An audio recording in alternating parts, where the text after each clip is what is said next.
আসসালামু আলাইকুম রহমতুল্লাহ। প্রিয় দর্শক, আজকে সংসদীয় অধিবেশনে এনসিপি নেতা নাহিদ ইসলামের যে বক্তব্য, এটা শুধু বক্তব্য না, এটা পুরো পার্লামেন্টে 299 জন যে এমপি আছে, মানে মূলত হুমকি বলতে পারেন।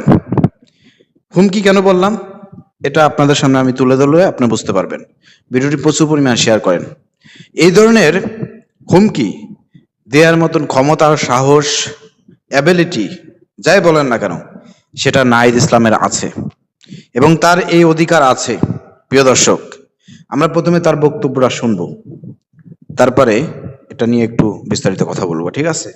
দেখেন, এই সংসদীয় অধিবেশনে আমি যেমন ডাক্তার শফিকুর রহমান বারবার জুলাই সনদ বাস্তবায়নের যে বিষয় আছে, সংস্কার অধ্যাদেশ যে বিষয়গুলো আছে, এগুলো বারবার বলার চেষ্টা করেছেন, কিন্তু মাননীয় স্পিকার তিনি এটাকে এড়িয়ে যাওয়ার চেষ্টা করেছেন।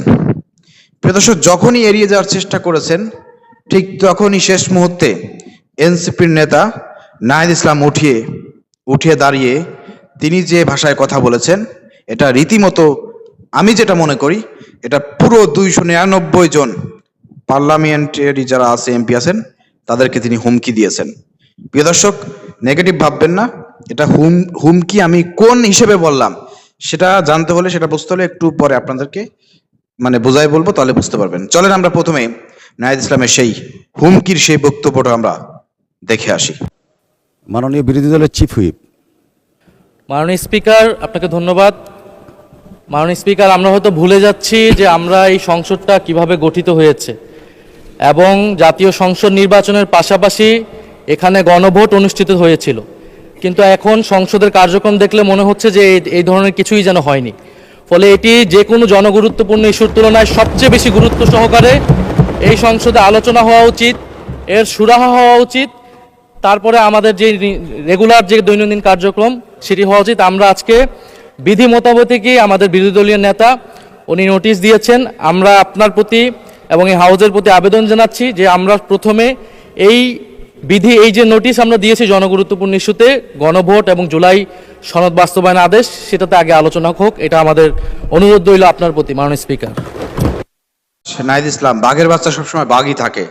প্রিয় দর্শক, নাহিদ ইসলাম পুরো পার্লামেন্টারি যারা আছেন সবাইকে মনে করে দিল আজকের যে সংসদ, এটা কিসের উপর দাঁড়িয়ে আছে, কিসের ভিত্তিতে তৈরি হয়েছে, এটা অনেকে হয়তো ভুলে যাচ্ছে। তার কথা বলা, তার বাক্যগুলোর দিকে খেয়াল করেন।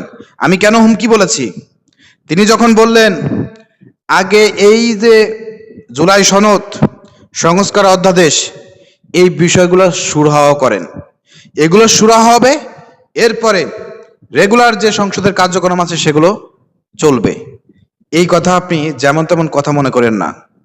এই কথা যারা নাহিদ ইসলাম বুঝিয়েছে, যদি এটা সমস্যার সমাধান না করে আপনারা রেগুলার আগের মতন, শেখ হাসিনার মতন এই সংসদ পরিচালনা করেন, তাহলে আমরা আবার রাস্তায় নামতে বাধ্য হব। এই কথা দ্বারা আপনি সহজভাবে নিয়েন না, এটা ভদ্রভাবে হুমকি বলে এটাকে। আর এই হুমকিটি আদা অবশ্যই নাহিদ ইসলামের জন্য যৌক্তিক, কারণ এই নাহিদ ইসলাম এই নেতৃত্ব দিয়ে হাসিনা সরকার পতন ঘটিয়েছে। অতএব নাহিদ ইসলামের এটা বলার অধিকার আছে, এই ধরনের মৃদু হুমকি দেওয়ার তার অধিকার আছে, এবং সে সেটা দিয়েছে এবং সময় মতনই দিয়েছে। আলহামদুলিল্লাহ, নাহিদ ইসলামের সাহস, প্রজ্ঞা আরো বাড়িয়ে দিক আল্লাহ রাব্বুল আলামিন, আমরা এই দোয়া করতেছি। এবং আগামী দিনে নাহিদ ইসলামের এই বক্তব্যের ভাষা যদি মাননীয় স্পিকার এবং অন্যান্য বিএমপি যারা পার্লামেন্টারি যারা আছে, তারা যদি বুঝতে ব্যর্থ হয়, তাহলে এই সরকার বেশি দিন টিকবে না। এটা হচ্ছে সোজা কথা। নাহিদ ইসলামের বক্তব্যের মূল কথা হচ্ছে আগে সুরাহা করেন, তারপরে দেশ চালান, না হলে কিন্তু এই সরকার টিকবে না।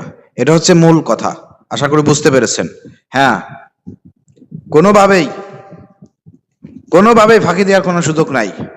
ইনশাল্লাহ আগামী সংসদ হবে আরো গরম। ধন্যবাদ নাহিদ ইসলামকে। ভিডিওটি শেয়ার করেন।